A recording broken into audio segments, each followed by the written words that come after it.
Nếu cách đây vài năm có ai đó nói với bạn rằng một ngày nào đó Elon Musk sẽ cắt mạng của bọn tội phạm tại Myanmar và sẽ khiến cho chúng không thể hoành hành nữa, chắc chắn hẳn người ta sẽ nghĩ bạn đang bịa chuyện để mà câu view. Nhưng không, điều đó đang xảy ra thật. Elon Musk đang tuyên chiến với lừa đảo Đông Nam Á theo cách của ông ấy. Tháng 10 năm 2025, công ty SpaceX của Elon Musk chính thức tuyên bố vô hiệu hóa hơn 2.500 thiết bị Internet vệ tinh Starlink ở khu vực biên giới Myanmar-Thái Lan, nơi được coi là thiên đường của những ổ lừa đảo xuyên quốc gia. Vâng, bạn không nghe nhầm đâu.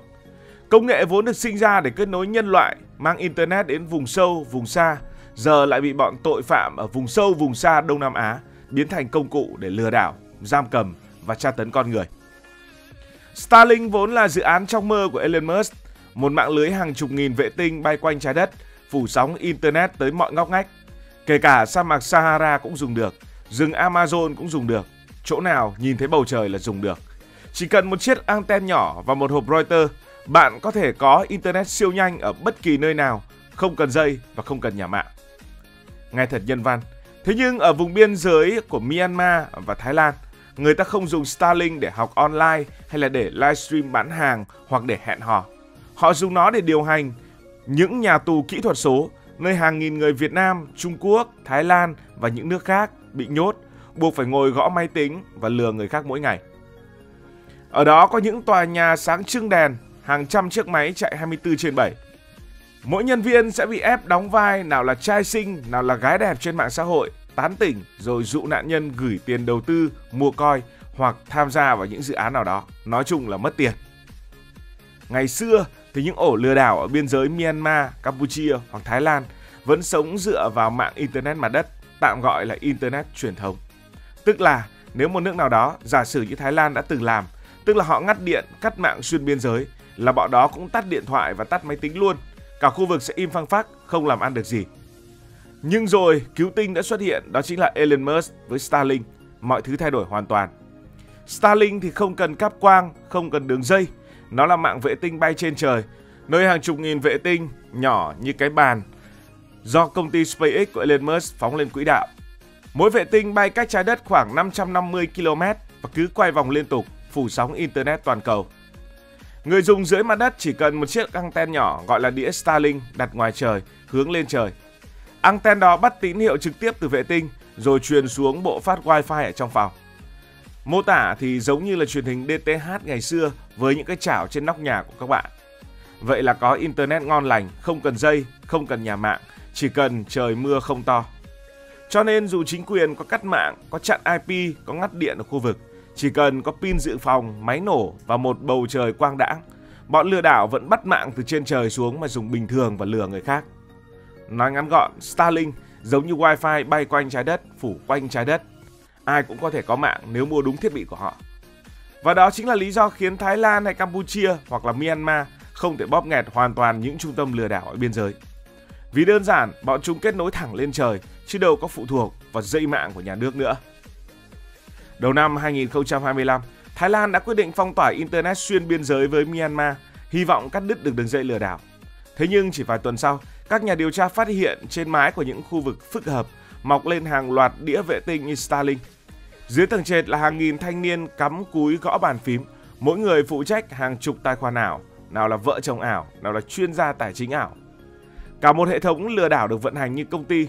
Như đã nói rất nhiều lần rồi, hệ thống này có phòng nhân sự, có KPI, có trưởng nhóm, có hình phạt và có cả thưởng. Ai không làm đủ doanh số thì bị đánh, bị trích điện, bị bỏ đói. Còn Internet tất cả đều được chạy bằng Starlink của Elon Musk. Trong thời đại mà thế giới phẳng như thế này thì thông tin Starlink bị lợi dụng đã lan đến tận thủ đô của nước Mỹ. Ủy ban lưỡng đảng của Quốc hội Mỹ đã mở cuộc điều tra. Liệu SpaceX của Elon Musk có vô tình tiếp tay cho bọn tội phạm tại Đông Nam Á? Câu trả lời là không dễ. Bởi Starlink bán thiết bị thông qua các đại lý, nhiều nơi mua hàng xách tay hoặc qua trung gian nước thứ ba. Thậm chí có nguồn tin cho rằng các ổ lừa đảo mua thiết bị từ Thái Lan rồi tuồn lậu qua biên giới Myanmar. Nó giống như việc Apple thì bán iPhone, nhưng mà ai dùng iPhone đó cho chuyện gì? Dùng iPhone đó để lừa đảo thì Apple cũng chả kiểm soát nổi hết. Khi Elon Musk biết chuyện, có lẽ ông cũng phải lắc đầu. Ông muốn mang Internet để đến giúp người nghèo chứ không phải là để kẻ xấu mà giam giữ những người vô tội. Sau vài tuần điều tra, SpaceX xác nhận đã theo dõi và định vị hàng nghìn tín hiệu bất thường tại vùng biên giới. Và họ đã vô hiệu hóa hơn 2.500 thiết bị Starlink bị nghi ngờ đang phục vụ những trung tâm lừa đảo của Myanmar. Nói cách khác là khóa những khách hàng đen. Ngay sau khi tín hiệu bị cắt, quân đội Myanmar đã bất ngờ đột kích vào những khu phức hợp này, thu giữ ít nhất là 30 thiết bị Starlink và bắt giữ nhiều đối tượng cầm đầu. Hơn 1.000 người đã bỏ chạy khỏi khu vực, leo lên nào là xe máy, nào là xe tải và tìm đường về Thái Lan. Nhiều người trong số này là nạn nhân bị bán sang từ Việt Nam, Campuchia, Trung Quốc, 18, 19, đôi mươi, có những người còn rất trẻ. Starlink, thứ công nghệ từng nuôi sống hệ thống lừa đảo, giờ lại trở thành chiếc chìa khóa để giải thoát hàng nghìn người khi mà nó đã được tắt đi. Vậy là người ta thường nhắc đến Elon Musk như một thiên tài lập dị. Ông chủ Tesla, SpaceX, Neuralink, người mơ đưa loài người lên sao hỏa, nhưng ít ai ngờ ông lại có ngày trở thành đồng minh bất đắc dĩ của cuộc chiến chống tội phạm tại Đông Nam Á. Không ai bắt Elon Musk phải làm điều đó. Không có hiệp định quốc tế nào buộc SpaceX phải cắt tín hiệu ở Myanmar. Nhưng mà ông ấy hiểu rằng nếu mà Starlink bị coi là công cụ của bọn buôn người và lừa đảo, toàn bộ danh tiếng của ông xây dựng suốt hàng chục năm qua sẽ sụp đổ. Thế nên, việc SpaceX chủ động ra tay lần này không chỉ là một hành động mang tính kỹ thuật, không chỉ là một hành động mang tính vật lý, mà còn là một động thái chính trị thể hiện rằng Elon Musk không chỉ là doanh nhân, mà còn là người có trách nhiệm với công nghệ do mình tạo ra. Nhìn vào một bức tranh rộng lớn hơn tại Đông Nam Á, câu chuyện Starlink chỉ là phần nổi của tảng băng khổng lồ. Bởi suốt những năm qua, Đông Nam Á, đặc biệt là Myanmar, Campuchia đã trở thành trung tâm lừa đảo quốc tế lớn nhất thế giới. Nguyên nhân là gì? Thứ nhất là biên giới thì rối rắm, luật pháp thì yếu kém. Myanmar đang nội chiến, chính quyền trung ương không kiểm soát nổi các vùng biên.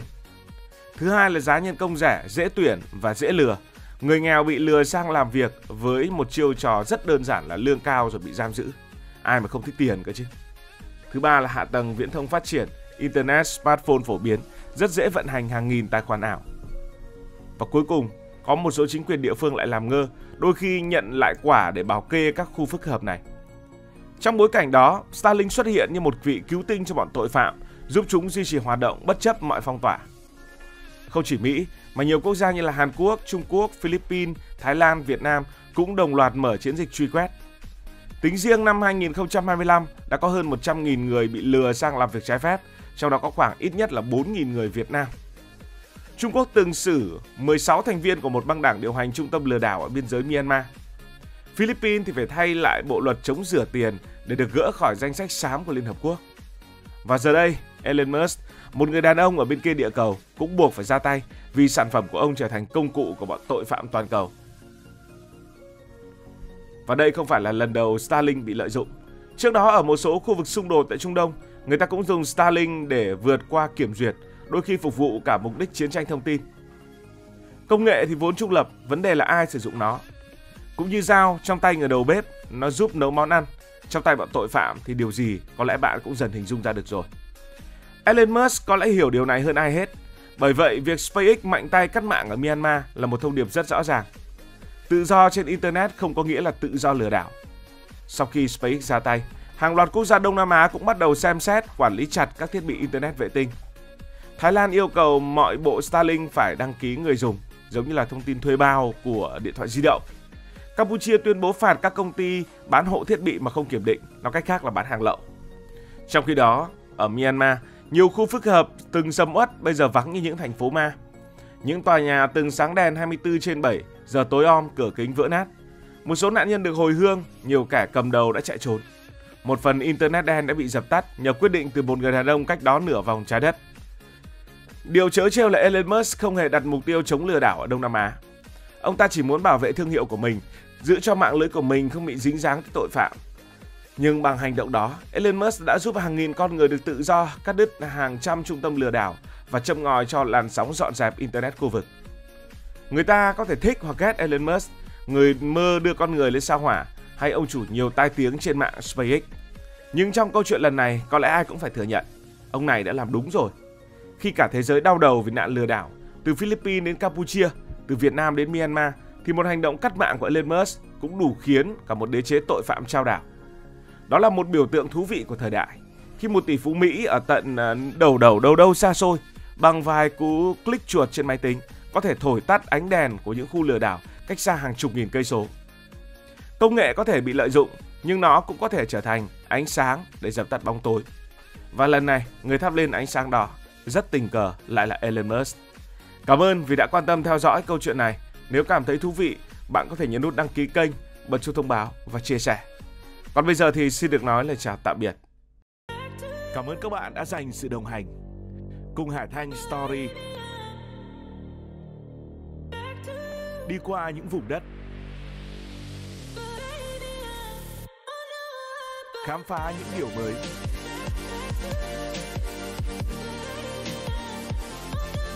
Đừng ngần ngại, hãy để lại những góp ý và xin được hẹn gặp lại.